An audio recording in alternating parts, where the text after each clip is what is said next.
Recording number 161 Bhagavatam చదువుకుంటూ ఉన్నాము. భూమి యొక్క భారము పోగొట్టుటకై వీరు కృష్ణార్జునులుగా యదువంశమున కురువంశమున సత్వగుణమూర్తులై ఉద్భవించిరి. అగ్నిదేవునకు స్వాహాదేవి అను దక్షపుత్రియందు పావకుడు, పవమానుడు, శుచి అను ముగ్గురు కొడుకులు పుట్టిరి. వారు యజ్ఞమున హోమము చేయబడిన ద్రవ్యములను తిందురు. పావకుడు అనగా నిప్పు, పవమానుడు అనగా గాలి, శుచి అనగా జ్వాల. అగ్ని నుండి ఆహారము పచనము చేసి జీర్ణింపచేయునట్టి శక్తియు, గాలి నుండి రక్తమును పరిశుద్ధి చేయు ప్రాణవాయువు, దేహమును పరిశుద్ధి చేయు వేడిమియు పుట్టినవి.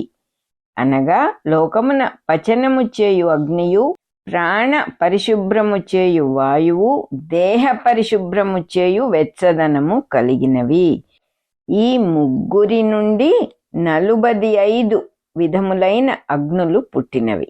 ఇవి సృష్టిలోని వివిధములైన మార్పులు కలిగించుచుండును. ఉదాహరణమునకు సూర్యరశ్మియందలి అగ్ని భూమిపై మలిన వస్తువులను భస్మము చేసి మంచి వస్తువులుగా మార్చును. జఠరాగ్ని ఆహారమును జీర్ణము చేయును. ఘర్షణ వలన పుట్టిన అగ్ని అన్నము వండుకొనుటకు, లోహాది ద్రవ్యములకు స్థితిభేదము కలిగించుటకు పనిచేయును. ఆలోచనాగ్ని సృష్టి ధర్మములను ప్రకాశింపచేయును. ఇట్లు 45 విధములైన అగ్నులు సృష్టిలో పనిచేయుచున్నవి. వీరును వీరి తండ్రులైన ముగ్గురును స్వాహాదేవి భర్త అయిన అగ్నిదేవుడును కలిసి మొత్తము 49 మంది. వీరు మన భూమికి 7 విధములైన సూర్యకిరణముల నుండి ఒక్కొక్క దాని యందు 7గురుగా దిగివత్తురు. వీరి వలననే నరుని దేహతత్వమునందు సప్తధాతువులు, సప్తస్వరములు, 7 రంగులు మొదలగు విభాగములు కలుగును. సప్తలోకములను, సప్త జిహ్వలు కలుగుచున్నవి. ఈ 49 మంది అగ్నులను వేదనిష్ట గల వారిచే యజ్ఞములయందు ఉపాసింపబడి ప్రయోజనములను తీర్చుచున్నారు. ఈ 49 మందియు 7 గణములుగా పనిచేయుచున్నారు. అగ్నిశ్వాత్తులు, బర్హిషదులు, సౌమ్యులు, పితరులు, ఆజ్యపులు, సాగ్నులు, నిరగ్నులు అని 7 విధములుగా ఉన్నారు. అగ్నిశ్వాత్తులు అనగా ద్రవ్యమందలి అణువులయందిమిడి ఉండువారు. బర్హిషదులు అనగా దర్భలు పరుచుకొని కూర్చుండువారు అనగా సూర్యకిరణములయందుండువారు. సౌమ్యులు అనగా సోముని లోకమున పనిచేయువారు. వీరి వలన దేహములకు ప్రాణములకు సంబంధమేర్పడి సస్యాదుల నుండి దేహములు పోషింపబడును. రసాత్మకుడనైన సోముడనై నేను ఓషధులనన్నిటినీ పోషించుచున్నాను అని గీతలో కృష్ణుడు చెప్పెను. పితరులు అనగా పిండోత్పత్తికై గర్భధారణాదులు కల్పించువారు. ఆజ్యపులు అనగా నేయి త్రాగువారు. వీరు దేహముల యందలి చమురు పదార్థములను కూడబెట్టి వినియోగము చేయుదురు. సాగ్నులు అనగా జీవులలోని చైతన్య స్వరూపులు. నిరగ్నులు అనగా జీవము లేని ఖనిజాది పదార్థములను కాపాడువారు. అగ్నిహోత్రునకు దక్షుని పుత్రిక స్వధ అను మరి ఒక భార్య కలదు. ఆమెయందు వయున, ధారణి అను కన్యలు పుట్టిరి. వారు జ్ఞాన విజ్ఞాన పారంగతులు, పరబ్రహ్మమునందు నిష్టగలవారు. స్వధ అనగా తన్ను తాను ధరించుకును శక్తి. దీనునే సత్తువ అందుము. ఇది పితృలోకమున ఉండును అనగా శుక్రశోణిత ధాతువులను ఆశ్రయించి ఉండును. బ్రహ్మచర్యమున ఈమెకు వయున అనగా గాలిలో ఎగురునది లేక పక్షి. బ్రహ్మచర్యము వలన శుక్రము వయునయై తేజస్సుగా మారును. దాని వలన ధారణాశక్తి పుట్టును. ఈమెయే ధారణి.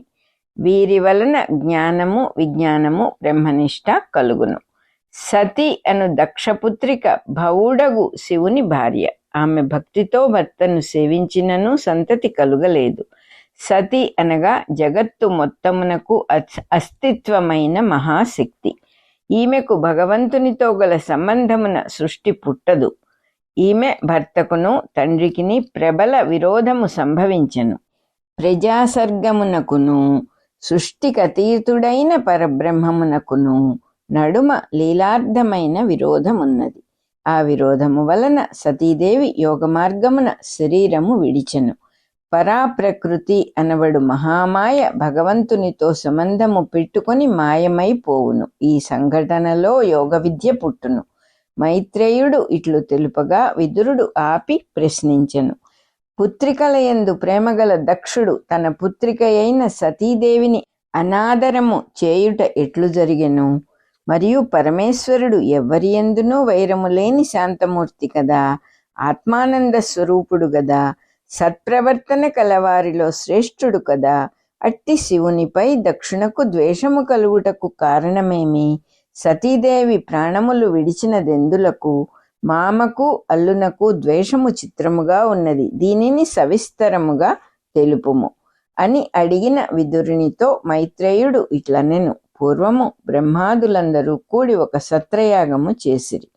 చతుర్ముఖుడు, యోగీశ్వరులు, శంకరుడు, ఇతర దేవతలు, మహామునులు, అగ్నులు, సప్తర్షులు, ప్రజాపతులు ఆ యజ్ఞమునకు వచ్చిరి. సూర్యుని వంటి తేజస్సు గల దక్షుడు కూడా వచ్చెను. వానిని చూచి సభవారందరూ ఆదరమున లేచి నిలబడిరి.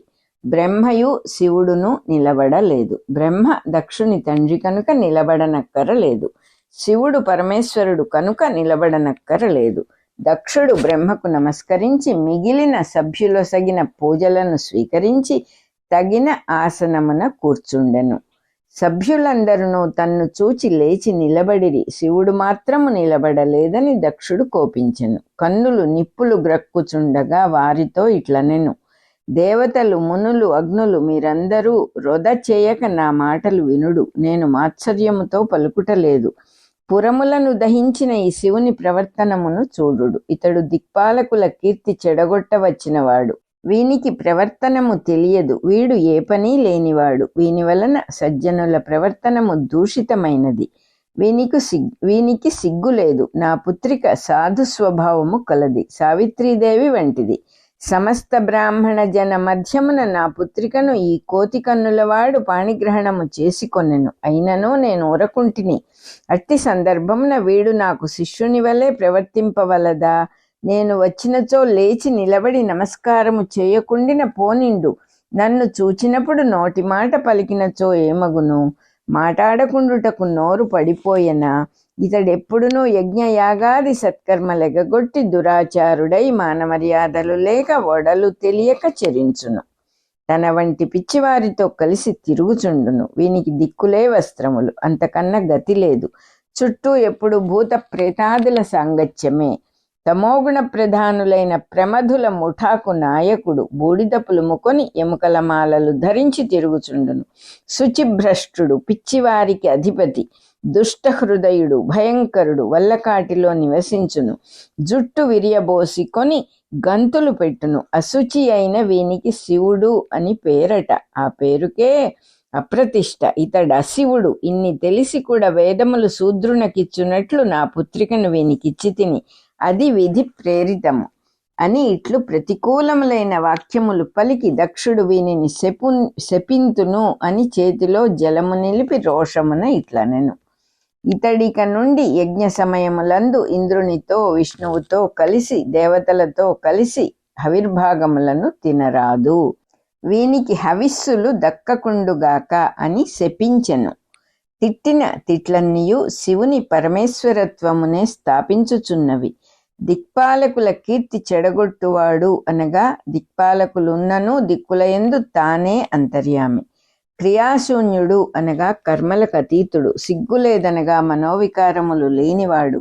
మానమర్యాదలు లేనివాడనగా మానాభిమానములకు అతీతుడు. మత్తెక్కి తిరుగుట అనగా ఆనందమయ స్వరూపుడు. పిచ్చివారికి నాయకుడు అనగా లోకసుఖములు విడిచి వైరాగ్యము చెందిన వారికి దారి చూపువాడు. దిగంబరుడు అనగా దిక్కులే వస్త్రముగా గల అంబరదేహుడు లేక ఆకాశమే శరీరముగా కలవాడు. తామసులకు అధినాథుడు అనగా తమోగుణమునకు అధిపతి. బూడిద పూసుకొనును అనగా సృష్టి భస్మమైన వెనుక కూడా తానుండును. ఎముకలే భూషణములనగా జీవుల దేహ నిర్మాణమే తనకు అలంకారము. శౌచము లేనివాడనగా శుచిత్వమునకు సంస్కారములు పొందనక్కరలేనివాడు లేక నిర్గుణుడు. దుష్ట హృదయుడు అనగా దుష్టుల హృదయములందు కూడా అంతర్యామి. ఉగ్రుడు అనగా ప్రళయ స్వరూపుడు. వల్లకాటిలో నివాసం అనగా ప్రళయమున యోగ నిద్రలో ఉండుట. జుట్టు విరియబోసికొనును అనగా బంధములు లేనివాడు. వానికి శివుడు అను నామము తగదు అనగా నామరూపములకు అతీతుడు. అశివుడు అనగా శుభాశుభములు తన యందు పర్యవసాన మగువాడు. యజ్ఞముల యందు హవిస్సు పొందకుండుగాక అనగా హవిస్సునందు కూడా అతడే అంతర్యామి. అన్నమునకు తన రుచి తెలియనట్లు హవిస్సు రూపుడైన తనకు హవిస్సు చెందదు. అది మిగిలిన వారు తినుటకే గాని దేవునకు అక్కరలేదు. ఇట్లు దక్షుడు పలికిన నిందావాక్యములన్నీయు అర్థమును బట్టి వాస్తవములే అగుచు శివుని యందు స్తుతి రూపమున నిలిచినవి. ఆ యజ్ఞము విధి విధానము కాదని పలికెను. యజ్ఞమున రుద్రునకు శాపమిచ్చుట నిషిద్ధ కర్మమని సభ్యులు నిర్ణయించిరి. దక్షుడు క్రోధముతో తన నివాసమునకేగెను. దక్షుడు అహంకార రూపమగు ప్రజాపతి. రికార్డింగ్ నెంబర్ 161 అయిపోయింది.